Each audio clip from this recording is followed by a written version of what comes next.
હરિહર હરિહર. હવે આપણે કાલની વાત છે કે ચિત્તપ્રજ્ઞ જાણવો કેમ કેશવ, એ પ્રશ્ન હતો અર્જુનનો. અને પછી ભગવાને બધા જવાબ આપ્યા. એમાંથી હવે 2-3 રહી ગયા છે, એટલે એ પહેલાં પૂરા કરી નાખી.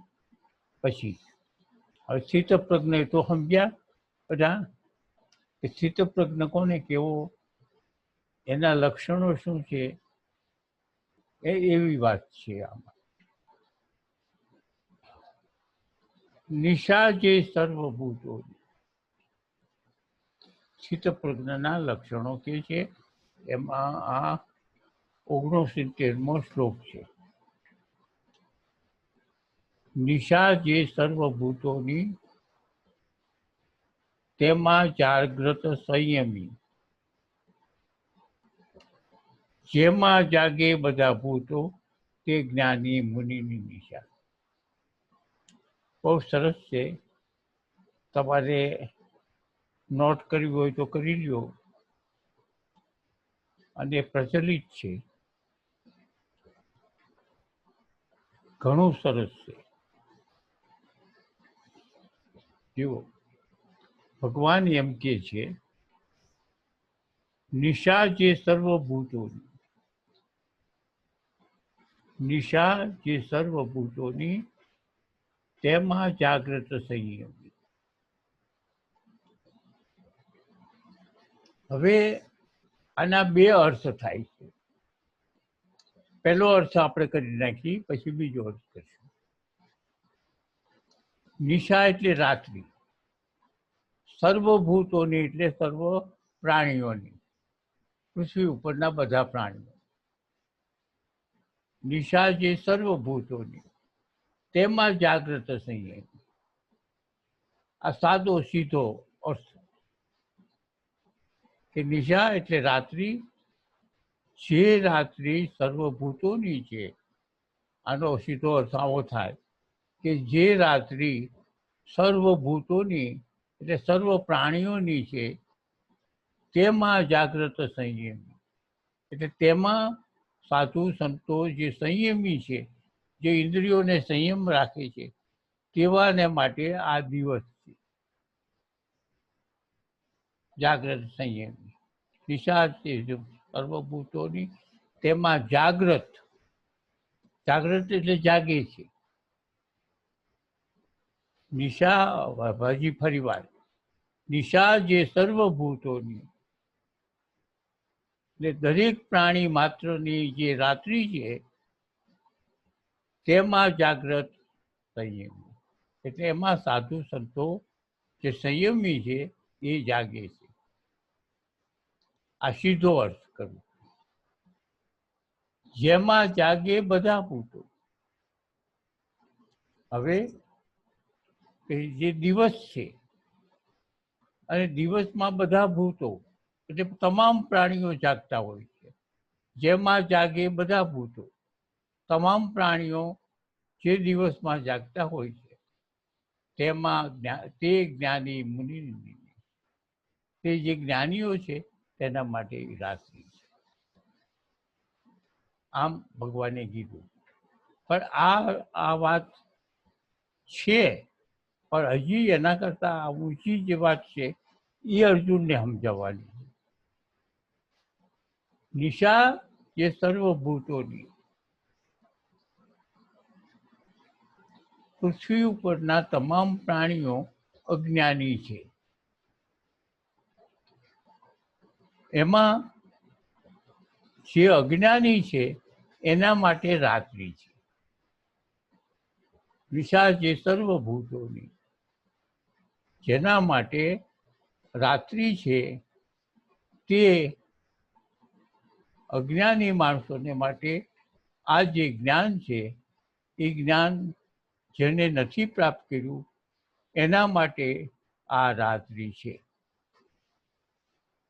આ જ્ઞાન જેને પ્રાપ્ત નથી કર્યું એના માટે આ રાત્રિ છે. પરંતુ તેમાં જાગૃત સંયમી જે અજ્ઞાની લોકોને છે અને અજ્ઞાનમાં રમે છે, પરંતુ સાધુ સંતોને તે અજ્ઞાન માટે છે એ જ્ઞાની છે, એને જ્ઞાન છે. તેમાં જાગૃત સંયમી, સંયમ એટલે જેને ઇન્દ્રિયોને સંયમ કરીને રોકેલી છે તેવો સાધુ. નિશા જે સર્વભૂતોની,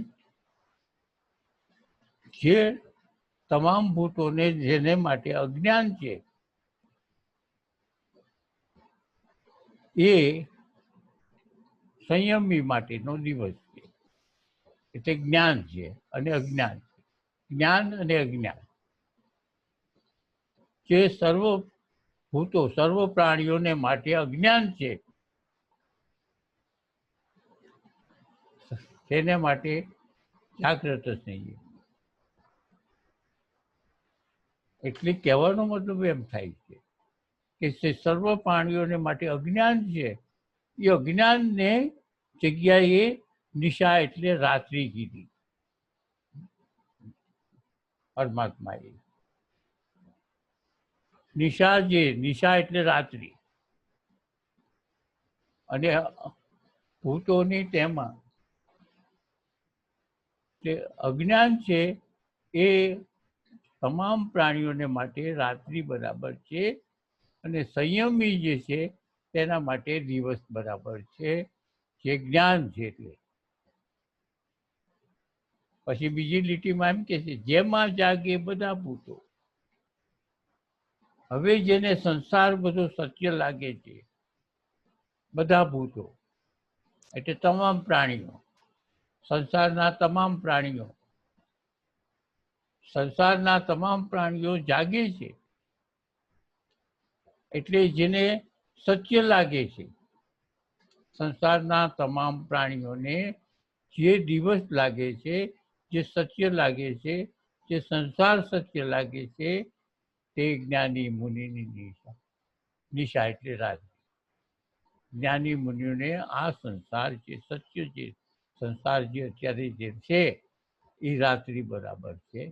એટલે જ્ઞાનીને માટે આ અજ્ઞાન છે. થોડુંક અટપટું છે, સમજાય છે? હાથ ઊંચો કરો જો સમજાણું હોય તો. ન સમજાણું હોય તો ફરી વાર સમજાવું. નથી સમજાણું? ન સમજાણું હોય તો હાથ ઊંચો કરો. હા, 1 2 3 4 5 બરોબર. હવે તો ફરી વાર આપણે સમજીએ.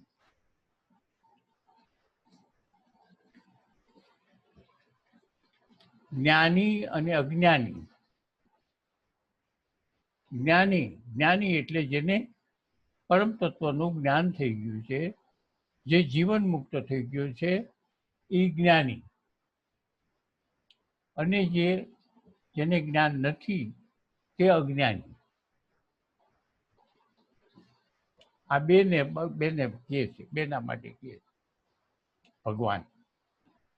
હવે આ બેના માટે કહે છે ને, હવે નિશા એટલે રાત્રિ તો બધા સમજીએ. નિશા સર્વભૂતો એટલે પૃથ્વી ઉપરના તમામ પ્રાણીઓ. સર્વભૂતો એટલે પૃથ્વી ઉપરના તમામ પ્રાણીઓ. સંયમી એટલે ઉચ્ચ કોટીનો સાધુ.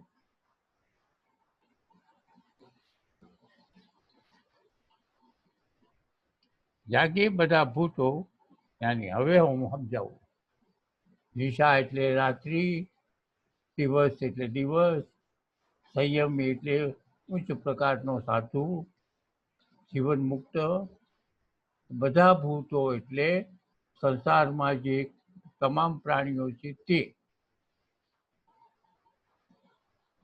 નિશા જે સર્વભૂતોની. ભગવાન એમ કહે છે કે સર્વ પ્રાણીઓને માટેની જે રાત્રિ છે એ બધા સૂતા છે. હવે દેશી ભાષામાં હાવ. અને આ પહેલી વખતની આનો શ્લોકનો આપણે અર્થ કરીએ છીએ કે નિશા જે સર્વભૂતોની જે રાત્રિ છે એ તમામ ભૂતો માટે છે, તમામ પ્રાણીઓ માટે છે. જે રાત્રિ છે તે તમામ પ્રાણીઓ માટે છે. બધા સૂતા છે. બધા સૂતા છે ત્યારે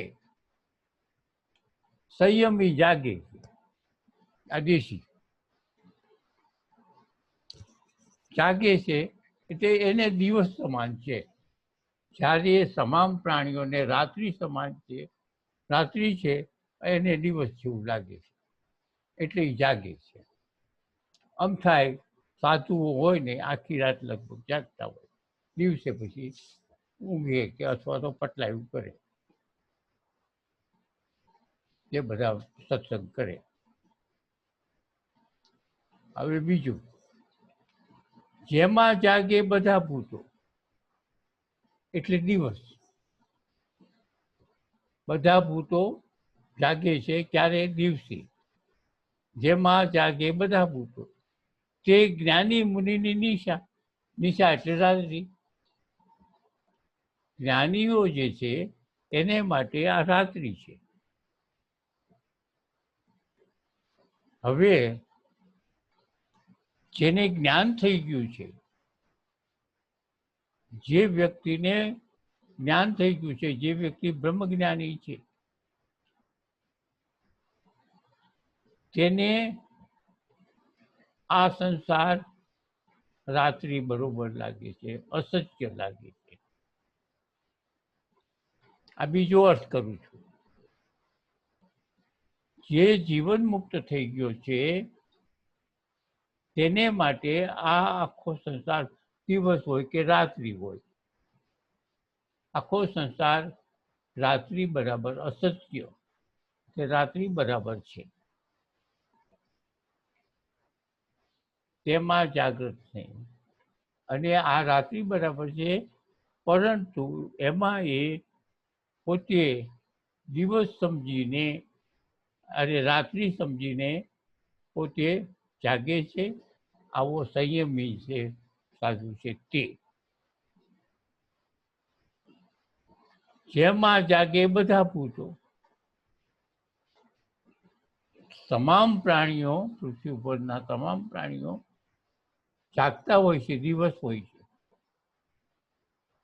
એટલે તમામ પ્રાણીઓ અજ્ઞાની છે. જેમાં જાગે બધા ભૂતો તે જ્ઞાની મુનિની નિશા. તે સંસાર જેને સત્ય લાગે છે, જ્ઞાની મુનિને તે નિશા. નિશા એટલે રાત્રિ બરાબર છે. સમજાઈ ગયું? સમજાય. બરોબર. બરોબર. હવે આમાંથી કોઈ બાકી બીજો અર્થ જે છે ને, અજ્ઞાની માણસોને માટે રાત્રિ છે, જ્ઞાનીનો માટે દિવસ. આ સીધી વાત. બે સીધી. દિવસ હોય, દિવસ ને રાત્રિ આ પૃથ્વી ઉપરની નહીં. દિવસ કોને કહે છે? સર્વભૂતોને માટે સંસાર સત્ય છે, એ રાત્રિ. અરે દિવસ. દિવસ. સર્વભૂતોને માટે જે સંસાર સત્ય છે એને દિવસ કીધો ભગવાને. અને સર્વભૂતોને અને જે સંયમી છે એને માટે એ સત્ય છે. સમજાઈ ગયું? હવે હજી ન સમજાણું હોય તો ફરી વાર કયો. શરમથી નહીં, શરમથી નહીં. હે રૂપસી બાપુ શું કહે છો?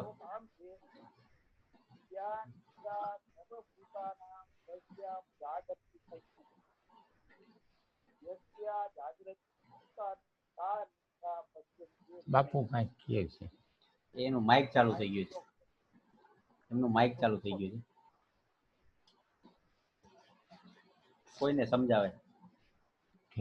બીજાને સમજાવે.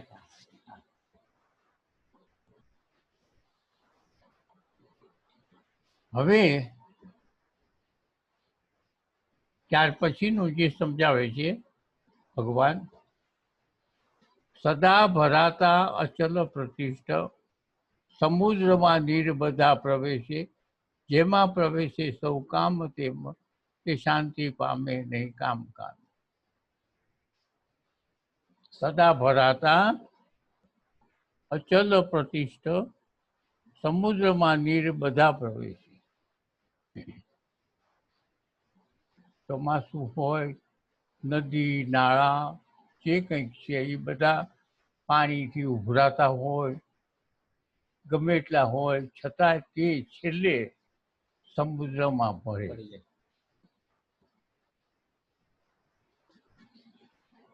અહીં આપણે કહેવાનો મતલબ એમ છે, ગમે તે સંપ્રદાયો હોય,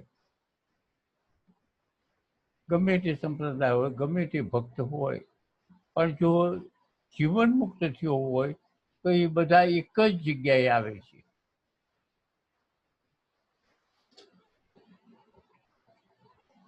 તો એ બધા એક જ આવે. દાખલા તરીકે આપણે 2-3 જણાને લઈ, બધા પ્રતિષ્ઠ સમુદ્રમાં નીર બધા પ્રવેશે, એટલે જીવન મુક્ત જે થયા છે એ ભલે આમ થયો હોય, આમ થયો હોય, આમ થયો હોય, આમ થયો હોય, ગમે ત્યાં નદી નાળા જે છે એ પાણીમાં ઉભરાતા હોય, પણ છેલ્લે નદીમાં સમુદ્રમાં જ ભરાય છે. આમ કહેવાનો મતલબ છે. હવે રાજસ્થાનમાં મીરા થઈ, સૌરાષ્ટ્રમાં નરસિંહ મહેતા થયા અને દક્ષિણમાં શંકરાચાર્ય થયા. હવે જોજો બરાબર ધ્યાન રાખીને, બધા સમકાલીન નથી. કદાચ મીરા નરસિંહ મહેતા સમકાલીન નહીં હોય, પણ થોડા ઘણા તફાવત તો હોય છે, પણ તો એક જગ્યા ઉપર નથી.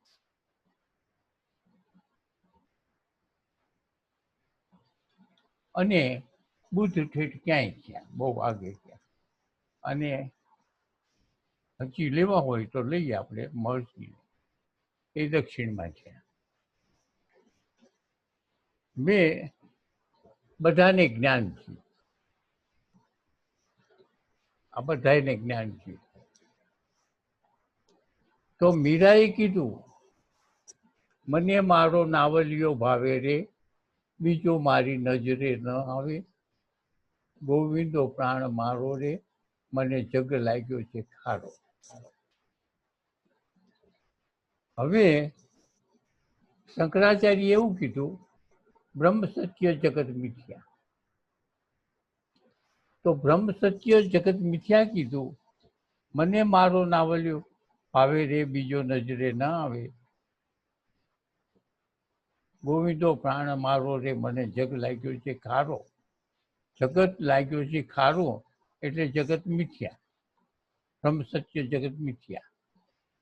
મને મારો નાવલિયો ભાવે રે, બીજો નજરે ન આવે, એટલે પરમ તત્વ પરમાત્મા સર્વત્ર છે, બીજે ક્યાંય છે નહીં. સર્વત્ર છે, સર્વ જગ્યાએ છે, સર્વકાળે છે, એનો અર્થ થાય મીરાનો. તો બ્રહ્મ સત્ય જગત મિથ્યા એને અને આમનું કહેવાનું બેનું એક જ છે. જ્ઞાન થયા પછી નરસિંહ મહેતા જ્યાં સુધી શ્રી કૃષ્ણને સાકાર રૂપમાં ભજતા હતા,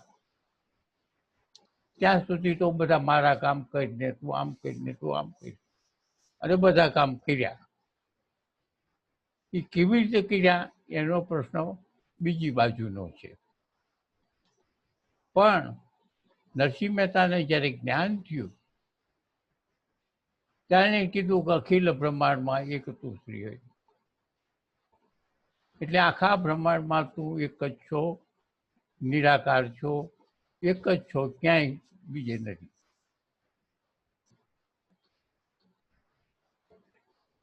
પછી એને કીધું જુજવે રૂપે બીજા અનેક ભાષે. એટલે જે આ પ્રકૃતિના રૂપો છે, આ પ્રકૃતિના ગમે તે રૂપ હોય તમારી નજરમાં, એ બધા રૂપો ખોટા છે. જુજવે અનેક રૂપો, તમને જે અનેક રૂપો દેખાય છે પ્રકૃતિના, એ છેવટે તો એક ના એક જ છે. એમનું એમ, એમનું એમ. એટલે એમને બોલા દીધા દાખલા કે સોનું કુંડળ હોય, નાકનું હોય, પગનું હોય કે હાથનું હોય, ઘરેણા ગમે તેવા હોય સોનાના, પણ સોનું એટલે સોનું. ઘરેણાનો ઘાટ ભાંગી અને પછી પાછું એનું બીજું થાય. એવી રીતે આ પ્રકૃતિ છે, એ પ્રકૃતિનો નાશ થઈ જાય છે રૂપનો, પછી એમાંથી પાછું બીજું થાય. આખરે તો એમનું એમ. તમને સમજાણું? નાકનું હોય, હાથનું હોય, કાંડાનું હોય, પણ એ સોનું છે. ઘાટને કાઢી નાખો, ઘાટ જોવાનો નથી. સોનું છે એ સોનું જ રહે. એટલે પ્રકૃતિના ગમે એવા રૂપો છે, એ રૂપને ન જુઓ, ઘાટને ન જુઓ, અને પ્રકૃતિને જુઓ. આ વિશાલ આવ્યો છે. હા, પ્રકૃતિને જુઓ. બીજો દાખલો કહું. નામદેવ હતા ને દક્ષિણમાં, એ તો ભગત હતા. જેને આવે ને ખવડાવી દઈએ. ખવડાવતા ખવડાવતા નુકસાન થયું બહુ. પછી કે હવે શું કરવું, હવે પૈસા નથી, કાંઈ નથી. એટલે એની પાસે એક સોનાનો ઘોડો હતો અને કૃષ્ણ ભગવાનની એક મૂર્તિ હતી નામદેવ પાસે. એટલે વેચવાઈ ગયા.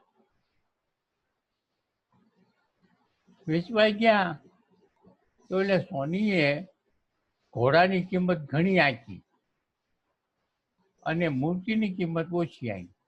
મૂર્તિ નાની એવી હતી. નામદેવ કે મારા કૃષ્ણ ભગવાનની કિંમત હાવ તું ઓછી આપે અને ઘોડાની કિંમત આટલી બધી. કે મારે, હું ઘોડોય નથી જોતો અને મૂર્તિએ નથી જોતો, મારે તો સોનું જોઈએ છે. તું મૂર્તિ, કૃષ્ણ ભગવાનની મૂર્તિનો જે ઘાટ છે એ ઘાટ તું મફત લઈ જા, મારે નથી જોતો. ઘોડાનો જે ઘાટ છે એ તું લઈ જા. નામદેવને કીધું તમે આ બે ઘાટ લઈ લ્યો, મને માત્ર હોનું જ આપો, મારે હોનું જોઈએ અને હોનાના પૈસા હું તમને આપું. હું ઘાટના પૈસા નથી આપતો. અને ઘાટ તમારે જોતો હોય તો લઈ જાઓ. સમજાઈ ગયું? એટલે પૃથ્વી ઉપર જે પ્રકૃતિ છે, સૂર્યથી માંડી અત્યારે અહીં સુધી, એ બધી પ્રકૃતિના નામ ને રૂપ બદલાય છે. આને અત્યારે હું ટેબલ કહું છું, પણ 25-50 વર્ષે આ ટેબલ ભાંગી ગયું છે, રાખ થઈ ગઈ છે. અને પછી પાછું આનું ખાતર થઈ જશે. ખાતર થઈ ગયા પછી ખેતરમાં જાય છે, તો ખેતરમાં દૂધી વાવી છે, તો દૂધીનું શાક કરીશું. તો આ જે ટેબલ છે એનું દૂધીનું શાક થાય, ભલે 40 વર્ષે, 50 વર્ષે કે 100 વર્ષે, પણ આ જે ટેબલ છે એનું દૂધીનું શાક આપણે કીધું થાય. એમાં ના ન પાડીએ કાંઈ. આપણા શરીરનું પણ એવી રીતે રીંગણા બટાકા થાય અને ખાઈ પાછા, એના અને એના હગાવાલા ખાય. કારણ કે ખેતર પોતાનું હોય. હવે એ ખેતરમાં રાખ નાખે, રાખ નાખીને પછી રીંગણા વાવે, પછી સરસ તાજા તાજા રીંગણા લઈ આવે કરીએ. આ તો બહુ સરસ તાજા રીંગણા, તો પોતાના બાપાના શરીરના રીંગણા ખાતા. બાપાને માર્યા હતા, બાપાના રીંગણા થયા. હવે રીંગણા ખાઈ છીએ આપણે. આ એક સત્ય. પણ રૂપાંતર થાય છે એટલે એ આપણને ખ્યાલ નથી આવતો. આ પ્રકૃતિનું રૂપાંતર. અને પેલા સોનીએ આ કીધું કે માત્ર સોનું જો, ઘાટ કાઢી નાખ ભાઈ. એટલે આખા બ્રહ્માંડની અંદર માત્ર એક જ બ્રહ્મ છે. એ બ્રહ્મને જ તું જો, એમાં વળગ. બાકીનું બધું ખોટું છે, અસત્ય છે. સમુદ્રમાં નીર જેમાં પ્રવેશે બહુ કામ, તેમ શાંતિ પામે નહીં કામકાજ. એટલે જે હજી સમજ્યા નથી કે આ બધી પ્રકૃતિના રૂપો જે જુદા જુદા છે એ કાયમી છે એમ સમજે છે. આ રૂપો જે છે એ કાયમી છે એમ સમજીને બેઠા છે. એને માટે આ કોઈ કામ કામી. એટલે એના માટે જે સમજીને બેઠા છે, જે સમજીએ છે એને માટે આ તત્વનું જ્ઞાન થવું શક્ય નથી.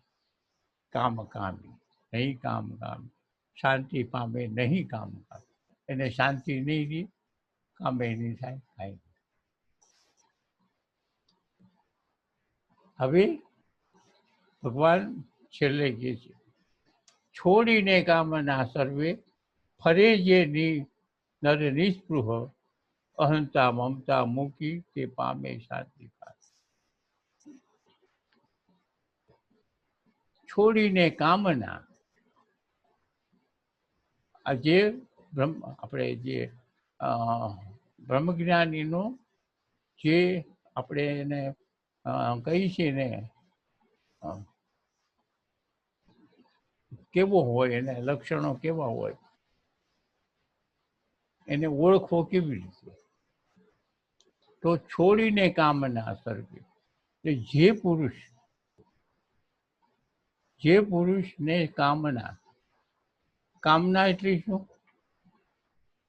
કે મારે 2 મહિના પછી મારે આમ કરવાનું છે, 6 મહિના પછી મારે દીકરો પરણાવવાનો છે, પછી મારે આમ કરવાનું છે, પછી આમ કરવાનું.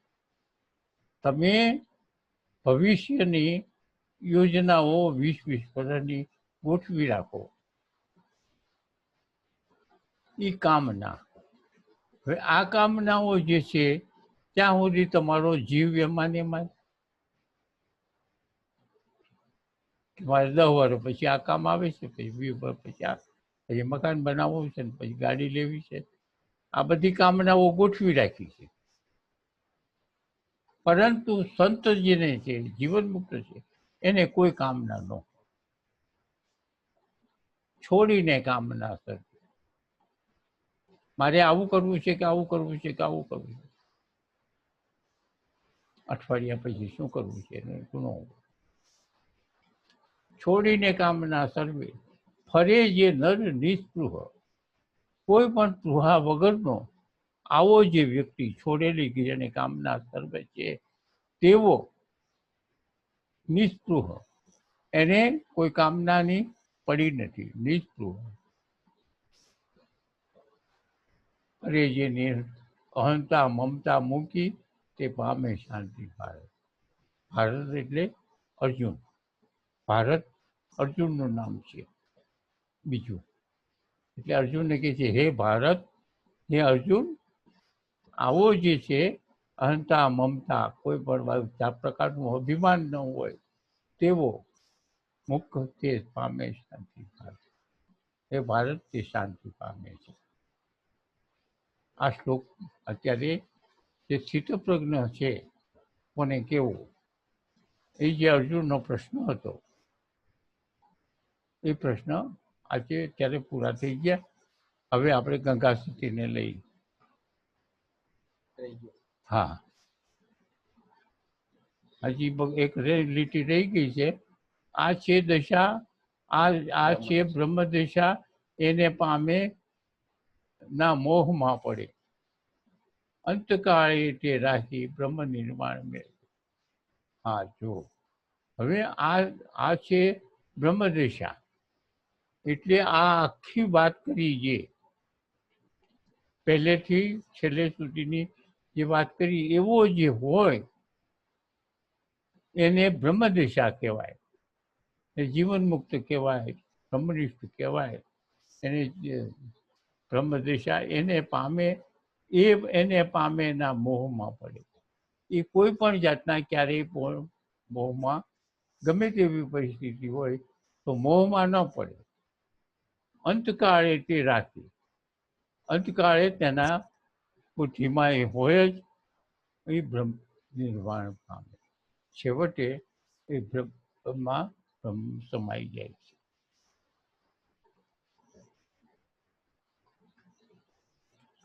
બસ. તો હવે કાલથી કરશું. 2 મિનિટ છે અને આજે 40 મિનિટનું આપણે કર્યું છે. હવે 40 મિનિટમાં જો સંતોષ થતો હોય તો ભલે, નકર 80 મિનિટ કરવી હોય તો મારી ના નથી. 40 મિનિટમાં તમને સંતોષ થતો હોય તો ખુશી છે, પણ મને તો એમ થાય કે કાંઈ કીધું જ નથી. જો બધાની હા હોય તો કાલે, આજે તો 40 મિનિટે પતી જાય છે, તો કાલથી 80 મિનિટ કરીએ આપણે. કારણ કે 40 ને 20 મિનિટ એવું નહીં થાય, ટુકડા નહીં થાય. 40 મિનિટના 2 ટુકડા, 40 મિનિટના 3 ટુકડા એવું થશે. તો આ 40 મિનિટ અત્યારે પૂરી થાય અને તરત જ બીજી 40 મિનિટનું થઈ જાય. એવી જો ઈચ્છા હોય તો આપણે કાલથી ચાલુ કરીએ.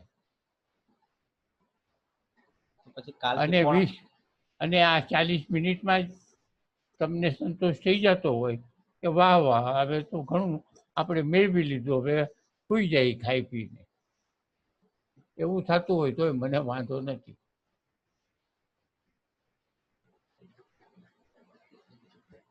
શું કરવું છે હવે?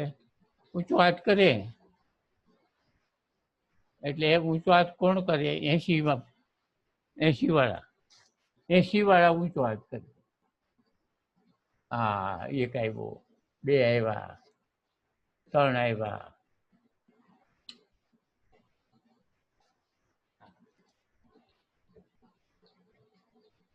હા, વિરેનભાઈ કેમ છે? હા, 80 મિનિટ. હાલો, તારે આજે અશ્વિન નથી આવ્યો. આ બુટ વાળો કોણ છે? એ રાણાભાઈ છે. રાણાભાઈ તો હરિહર 80 મિનિટ. રાણાભાઈ હા ભણે. હા, ચાલો ચાલો, કાલથી 80 મિનિટ. કાલે 8:45 ટાઈમ, કાલનો 8:45. 8:45 શરૂ કરશું. હા બરોબર. હા,